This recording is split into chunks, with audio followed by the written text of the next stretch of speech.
Hello everyone, I'm Ryan Hayashi. Welcome to Hayashi Dojo in Mannheim, Germany. This will be a short video lesson for my students on the parts of a traditional dojo. We're here with one of the Hayashi Karate team, Scarlett, who's been training very hard and will one day be an elite ninja assassin. Okay. The traditional dojo has 4 walls. The front wall, in Japanese, is called kamiza.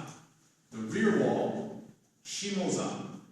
Shimo means the lower, and za means a place, a sitting place or a seat. Because traditionally, the Japanese used to sit on the floor. So that spot on the floor, which was reserved for a person, was their seat or their sitting place. The shimoza, as the lower place, would normally be the entrance to a dojo if the architecture allowed so. But as you can see, we have more length this way and not a lot of space this way. This is the front door of the dojo. With the front wall there, this has therefore become the back wall. Traditionally, the front wall of the dojo should be either the south wall facing north or the west wall facing east. In this case, the architecture has allowed for it. We have the south wall as our front wall, kamiza, facing north. Okay?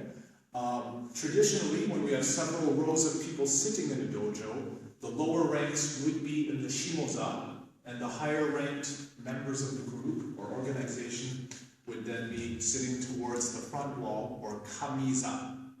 Kami, meaning the holy, za, sitting place, but in the Western sense, the holy wall, the important wall. The center line of the kamiza is the kamidana. We've mentioned this in the previous video. This is the Shinto shrine we've had imported from Japan in order to show respect for our predecessors, those masters before us who have passed on their knowledge to us. Traditionally, the entrance to a dojo is called mon, which is an old-fashioned word for the gates or entrance, especially into a shrine or a temple. A beginner in the first months, as they're learning the entire structure and system and traditions of the dojo, is called monjin, a person at the gate, person who is just entering or taking their first steps into the dojo and into the dojo culture.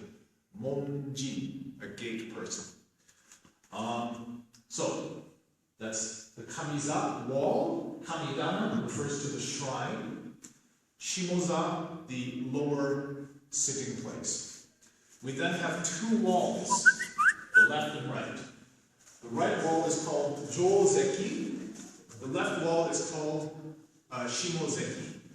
Jōzeki being the higher wall, shimozeki being the lower wall. And this is why in traditional dojo, people line up in order of rank from lower to higher.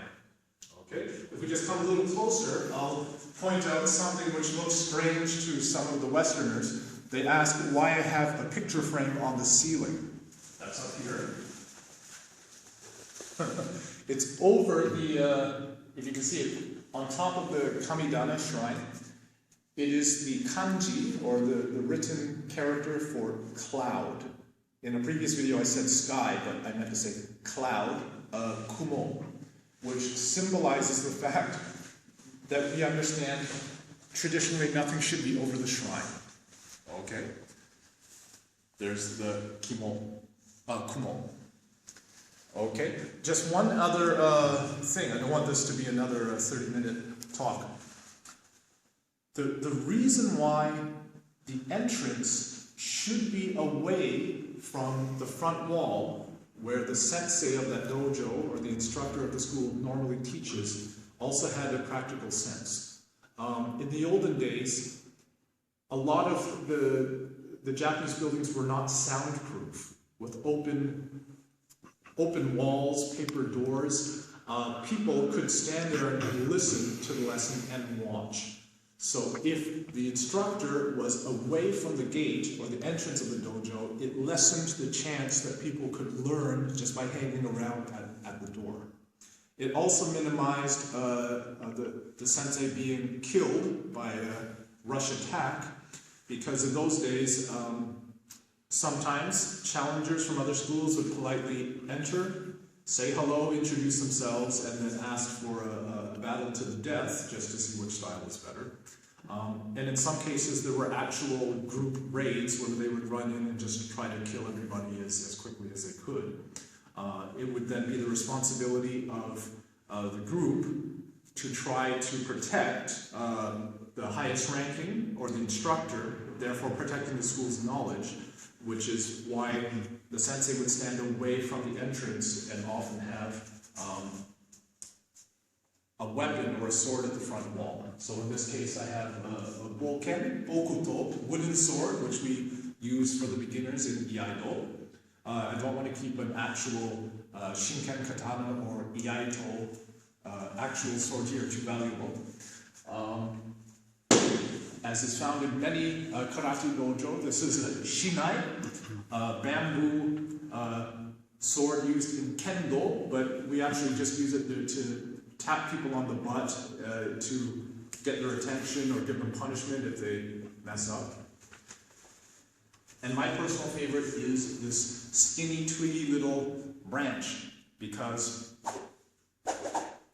it makes cool sounds, and I can point to people's feet and hips and body parts, repositioning their feet or their elbows or their hips. Okay, that was a short introduction to Hayashi Dojo, parts of the dojo.